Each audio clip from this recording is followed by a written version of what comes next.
Viewers, দেখতে পাচ্ছেন এখানে তরল সার তৈরির একটি প্লান্ট।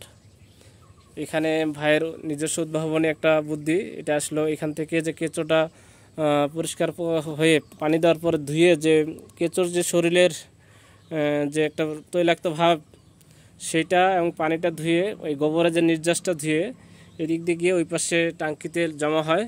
এটি তরল সার হিসেবে বালাইনাশক প্লাস গাছের যে হরলিক্স হিসেবে বলা যায়, পিওর একটা উপাদান হিসেবে এখান থেকে তৈরি। ভাইয়ের এটা একটা উদ্ভাবনী প্রক্রিয়া।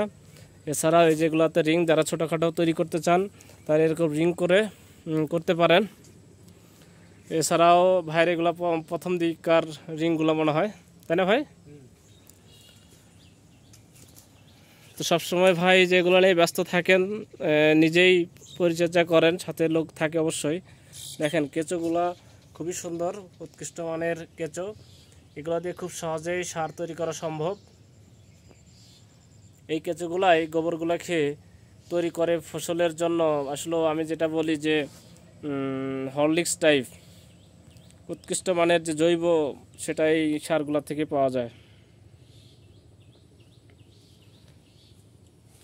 এছাড়াও ভাই প্রদর্শনী হিসেবে দেখেন বস্তায় আদা চাষ করছে। তো কেঁচো সার দিয়ে খুবই সুন্দর হয়েছে।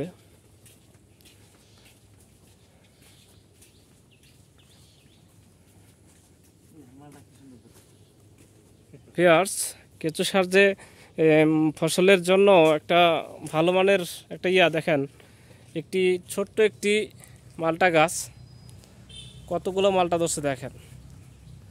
এত সুন্দর করে এত মালটা ধরছে। মূলত ভাই আসলে জৈব সার, এই কেঁচো সার ছাড়া অন্য কিছু ব্যবহার করে না। আপনারা যারা ছাদে বা বসত বাড়িতে এরকম ছোটোখাটো গাছ লাগাইছেন, তারা এইভাবে কেঁচো সারটা দিতে পারেন। দিলে দেখবেন যে এরকম সুন্দর এই মালটা ধরবে। একটা ঝোপায় দেখেন 4টা মালটা, 4টায় প্রায় 1 কেজি হবে।